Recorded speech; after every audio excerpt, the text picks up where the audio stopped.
friends, this video on gravitation part 14 is brought to you by examfear.com. No more fear from exam. Please make sure that you have watched all the videos from part 1 to 13 before going ahead with part 14. Now we will start a new topic, that is escape velocity. So the name might sound new to you. So we'll introduce this term escape velocity. So what do you think can be escape velocity? What does the word escape means? To run away from something, right? So we'll see what it is. Just imagine a scenario where you are having a ball in your hand. You just throw it up, it comes back. You throw it up lightly, it reaches certain height, it comes back, as you are seeing in this case, right? So that happens with us. So why is it coming back? As we discussed, because there is a force of gravitation which is exerted on this ball by the surface of the earth, which attracts this ball towards the surface, and therefore it falls down to the boy's hand again. Similarly, now you imagine a scenario where you throw a ball with a greater velocity. In that case, what happens? It reached a greater height, but finally again fall back to the ground, because it was still experiencing the force of attraction by the surface of the earth, that is the gravitational force, and as a result it fell back after certain period of time. But in this case it reached a greater height because you applied greater velocity. Now just imagine a situation that if you increase the velocity to such an extent that it never comes back to the ground. Yes. So that is the scenario when escape velocity comes into play. It is the minimum velocity that a body must attain to escape a gravitational field. I hope it is easier for you to understand it now. That means if you throw a ball with a velocity which is at least equal to the escape velocity, in that case the ball will escape forever. It will go out of the gravitational field of the earth. So in that case, the body will not at all experience the gravitational force exerted by the earth, and therefore it will never come back towards the ground. It will just go ahead and it will escape out of the field.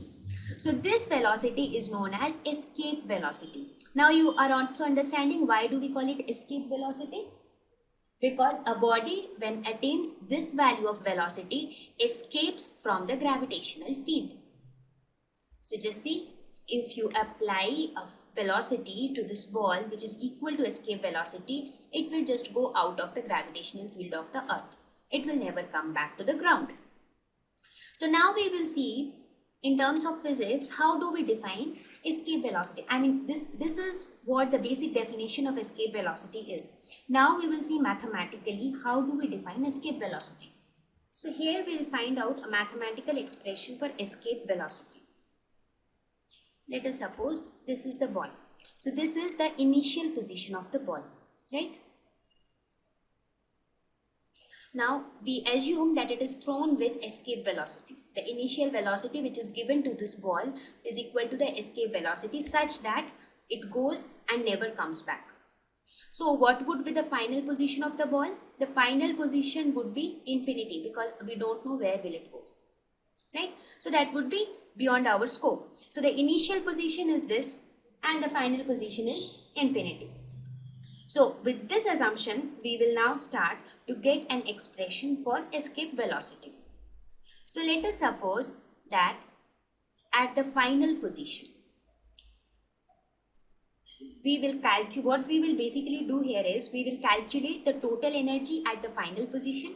We will calculate the total energy at the initial position, and then we will apply the law of conservation of energy, right? So let us start with the final position. So at final position, which is infinity, what should be the total energy?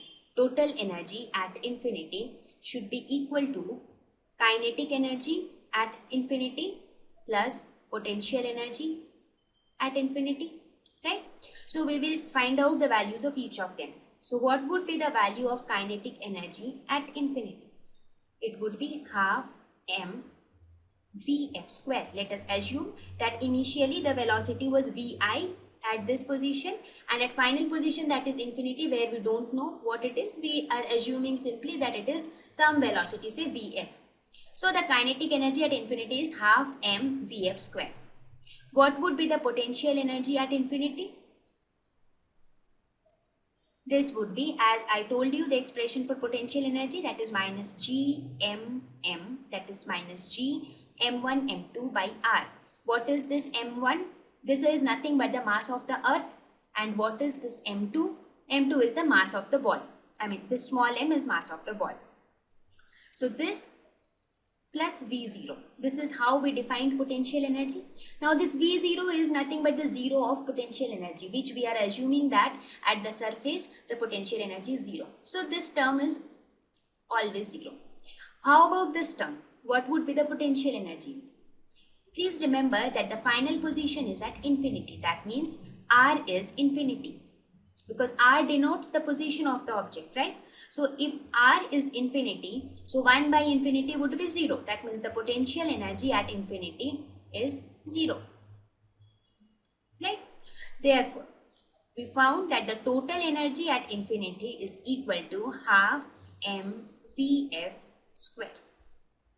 So this is the first thing which we found. Now let us calculate the total energy at the initial position. So at initial position,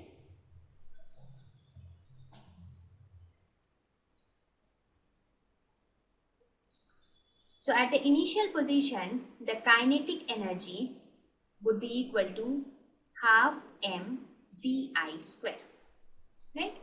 And what would be the potential energy?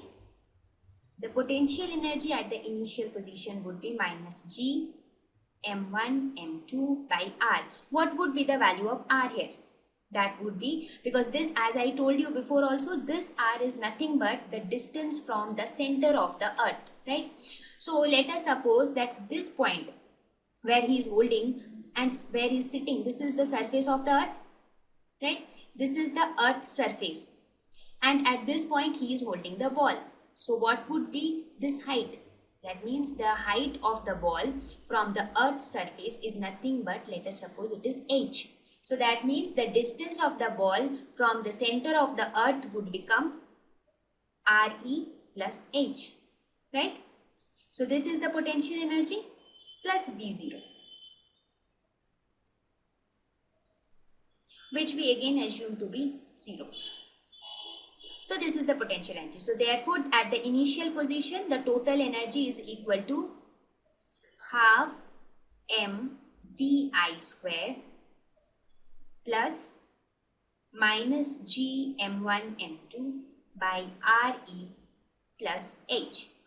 So this is the second value of total energy at the initial position. Now, according to conservation of energy, the total energy at the initial position should be equal to the total energy at the final position. That is, total energy at infinity should be equal to the total energy at initial position, right?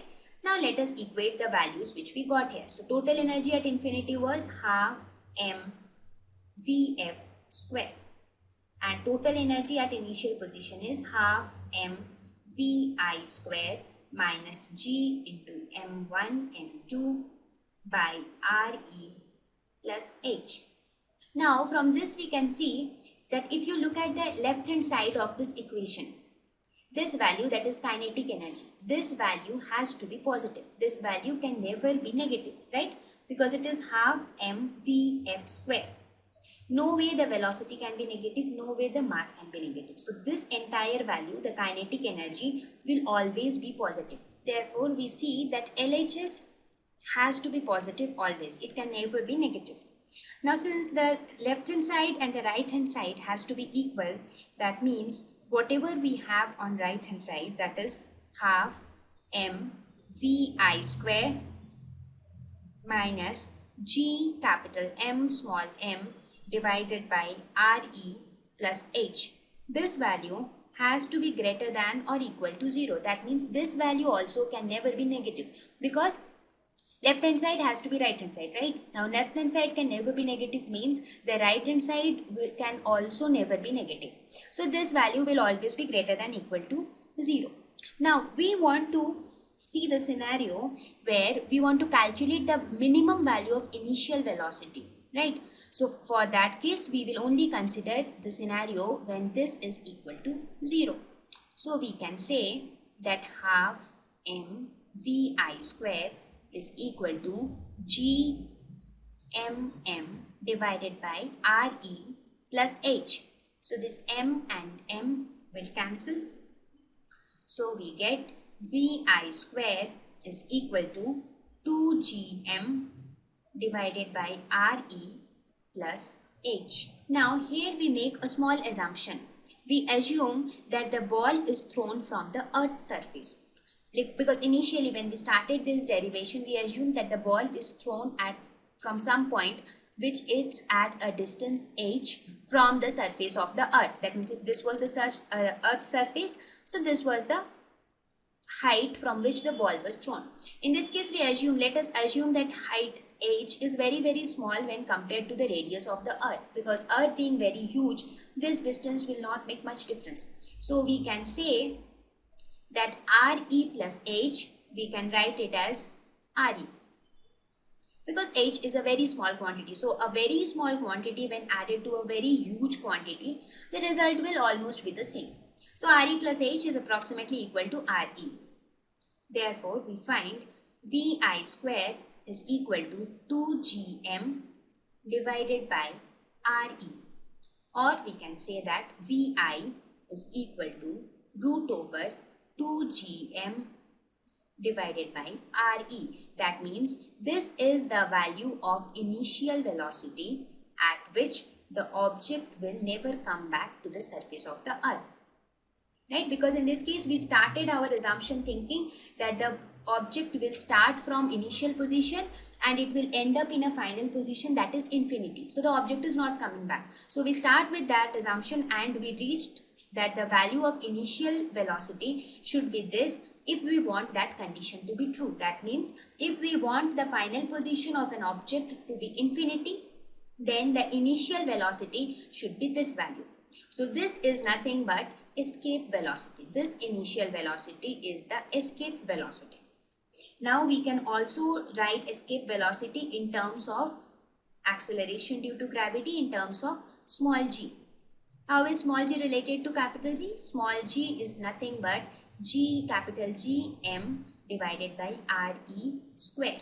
So we can say that g into re is equal to capital G m divided by re. So using this value in this expression, we can say that escape velocity is equal to root over 2g re.